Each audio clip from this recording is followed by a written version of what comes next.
Hello मेरे प्यारे प्यारे दोस्तों, आज हम पढ़ रहे हैं हमारी वर्कशीट नंबर 60 साइंस की स्ट्रक्चर ऑफ एटम के बारे में। रदरफोर्ड का मॉडल, इस बारे में हम पढ़ेंगे एटम का।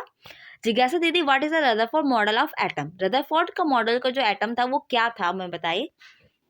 तो दीदी बताते हैं, ज्ञान as we know that the proton was discovered by the E. Goldstein even before the discovery of electron. Ernest Rutherford was interested in knowing about the arrangement of electron within the atom. जो Rutherford थे वो बहुत ज़्यादा interest में थे कि आखिर atom के पास जो अरेंजमेंट होता है इलेक्ट्रॉन को कैसे होता है। सो ही conducted an experiment in which the alpha particles were made to fall on the thin gold foil. He concluded that the most of the space of atom is empty and the electrons move around the nucleus in a circular path. इन्होंने पूरा एक बार में बता दिया कि ये देखिए क्या होता है। उन्होंने एक एक्सपेरिमेंट किया रदरफोर्ड ने, जिसमें उन्होंने क्या बताया कि उन्होंने कि जो एटम होता है उसका मोस्ट ऑफ द स्पेस क्या होता है, खाली खाली होता है। वहां पे सिर्फ कहीं कहीं पे इलेक्ट्रॉन होते हैं, ठीक है। और इलेक्ट्रॉन जो सॉरी उसमें इलेक्ट्रॉन्स होते हैं कहीं कहीं पे, मतलब कि बीच में पॉजिटिव चार्ज होता है और इलेक्ट्रॉन जो होते हैं उसके बाहर आसपास ऐसे घूम रहे होते हैं।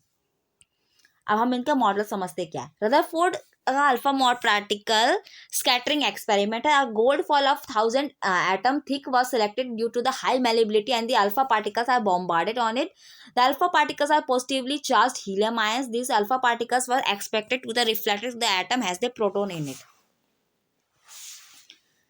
देखिए रदरफोर्ड जो थे उसने एक एक्सपेरिमेंट किया जिसमें उन्होंने क्या किया, बीच में गोल्ड फॉयल ली और वहां पे बहुत सारे उसमें अल्फा आयंस जो थे, अल्फा आयंस को उन्होंने बॉम्बार्डमेंट करा, यानी कि उसके ऊपर स्ट्राइक करवाया। और स्ट्राइक करने के बाद क्या हुआ, उसमें से बहुत सारे जो थे एटम्स, जो इलेक्ट्रॉन्स जो थे वो क्या हो गए, ऐसे बाहर निकलते चले गए। अब देखिए ये हम जरा मॉडल समझते। देखिए हमारे मॉडल में क्या है, ये हमारा ये एक सर्कुलर फ्लोरेसेंट स्क्रीन है। जब इसके ऊपर इलेक्ट्रॉन स्ट्राइक करेंगे तब ये चमकेगा, ठीक है। और ये क्या है, हमारा अल्फा सोर्स है, इसमें से अल्फा जो है निकल रही है, हमारी गोल्ड की थिन फॉयल है। अब इसमें से क्या देखा उन्होंने कि जितने भी इन्होंने अल्फा आयंस यहाँ पे पास करवाए तो देखा कि क्या है, बहुत सारे जो पार्टिकल्स जो आयंस थे वो क्या हो गए, निकलते चले गए। सिर्फ कुछ ही थे, एक आध दो थे जो क्या हुआ, बैक मतलब कि एकदम वापस आए पूरे, और कुछ क्या हुआ, डेविएट हो गए अपने पाथ से, ठीक है। अब हम पढ़ते हैं कि ऑब्जर्वेशन इसमें हुआ क्या।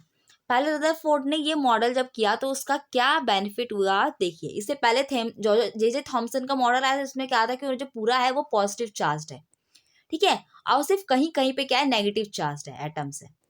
कहीं कहीं पे इसमें छोटी छोटी छोटी क्या है, नेगेटिव चार्ज होंगे, लेकिन बाकी सब क्या है, पॉजिटिव चार्ज है।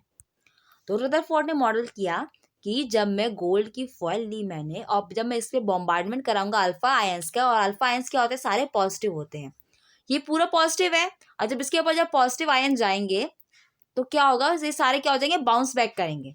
लेकिन ऐसा नहीं हुआ।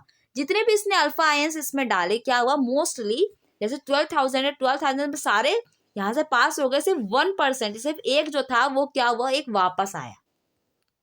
तो समझ में नहीं आया कि आखिर जो पॉजिटिव चार्ज है वो कहाँ पर है।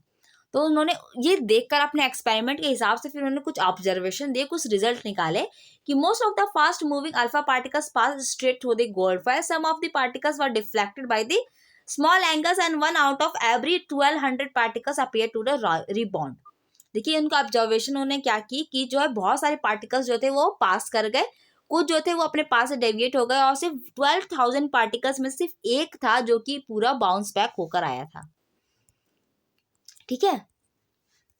अब देखिए रदरफोर्ड मॉडल के उन्होंने कुछ फिर ऑब्जर्वेशन के हिसाब से उन्होंने आगे बताया कि आखिर मॉडल कैसा होगा एटम का। There is a positively charge centre of इस atom is called the nucleus. उन्होंने क्या बताया कि बीच में एक न्यूक्लियस है, वहां पर कुछ पॉजिटिव चार्ज है। उन्होंने कैसे बताया पॉजिटिव चार्ज है, देखिए जो उन्होंने एक्सपेरिमेंट किया उसमें सिर्फ एक था 12,000 में से, जो कि एक बाउंस बैक हुआ था। तो उन्होंने क्या बताया कि कहीं पर सिर्फ एक ही जगह पे क्या है, पॉजिटिव चार्ज है जो कि बाउंस बैक कर रही है। तो उन्होंने क्या कहा, वो सेंटर जगह होगी जहां पर पॉजिटिव चार्ज होगा। Nearly all of the mass of the atom is concentrated in it. जो एटम का जो पूरा मास होता है वो कहाँ कंसंट्रेट होता है, हमारे न्यूक्लियस के अंदर।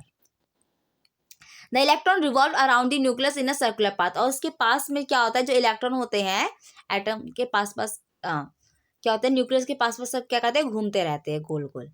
The size of the nucleus is very small as compare to the size of the atom. जो हमारा न्यूक्लियस का साइज होता है बहुत ही छोटा होता है किसी एटम के साइज के अकॉर्डिंग, ठीक है। Drawback of the Rutherford model of atom, जो रदरफोर्ड का मॉडल था उसके कौन कौन से ड्रॉबैक्स थे। The revolution of the electron in a circular path around the nucleus is not expected to be stable. जो इलेक्ट्रॉन जो रिवॉल्व कर रहा है किसी सर्कुलर पाथ में न्यूक्लियस के अगल बगल, वो क्या था, उसे स्टेबल नहीं माना गया कि वो स्टेबल नहीं हो सकता। As the electron are charge particles they shall radiate energy which they move in a circular path and will ultimately lose energy. क्योंकि जो इलेक्ट्रॉन्स है वो एनर्जी, उसके अंदर कुछ एनर्जी होती है, तो वो धीरे धीरे जब वो मूव करते रहेंगे तो क्या होगी, अपनी एनर्जी वो धीरे धीरे खोते जाएंगे, और खोने के बाद एक टाइम ऐसा आएगा जब वो धीरे धीरे ऐसे करके बीच में न्यूक्लियस के अंदर सब मिल जाएंगे। लेकिन ऐसा नहीं होता। As a result they will fall in the nucleus but atoms are found to be stable and Rutherford model of the atom failed to explain this fact. But क्या होता है, हमारा इलेक्ट्रॉन जो होता है वो सेम वैसा ही रहता है, वो लैंडिंग में जाके अंदर में नहीं डूबता है न्यूक्लियस के अंदर। तो हमारा रदरफोर्ड का जो मॉडल था वो इस बात को एक्सप्लेन नहीं कर पाया, इसलिए रदरफोर्ड का मॉडल भी क्या हो गया, वो फेल हो गया। चलिए अब हम इसके क्वेश्चन आंसर करते हैं। पहला क्वेश्चन करते हैं, which metal was used by the Ernest Rutherford for his experiment. तो इसका आपका आंसर है गोल्ड। सेकेंड क्वेश्चन है आपका, what were the observation made by Rutherford. Rutherford के जो ऑब्जर्वेशन थे वो क्या क्या थे। जिसका ऑब्जर्वेशन है, most of the fast moving alpha particles pass straight through the gold foil, some of the particles were deflected by the small angles and 1 out of every 12,000 particles appear to the rebound. Third है आपका कि which sub atomic particles are present in the nucleus as in the circular path in the atom. Sub atomic particles जो है nucleus के अंदर कौन सा present होता है और सर्कुलर पाथ में कौन सा होता है। तो जो सब एटॉमिक पार्टिकल्स होता है न्यूक्लियस में वो प्रोटॉन होता है, और सर्कुलर पाथ में क्या होता है, इलेक्ट्रॉन होता है। फोर्थ है आपका कि right main features of the Rutherford model of the atom. Atom के जो रदरफोर्ड मॉडल था उसे कुछ फीचर्स लिखे। तो main feature of the Rutherford model है, there is a positively charge centre in the atom called the nucleus. All the mass of the atom concentrated in it. Electrons revolve around the nucleus in a circular path and size of nucleus is very small. Okay. अब हमारा last है, fifth question है, who discovered the proton and what are the alpha particles। Proton को किसने discover किया था। तो इसका आंसर है आपका E. Goldstein discovered the proton and alpha particles। क्या होते हैं, the alpha particles are the positively charged helium ions। Okay friends, यहाँ पे हमारा वीडियो कंप्लीट होता है। आई होप आपको वीडियो पसंद आए, इसे लाइक कीजिए, कमेंट कीजिए, शेयर कीजिए। अभी वीडियोस देखने के लिए मेरे चैनल को सब्सक्राइब कीजिए। Thank you.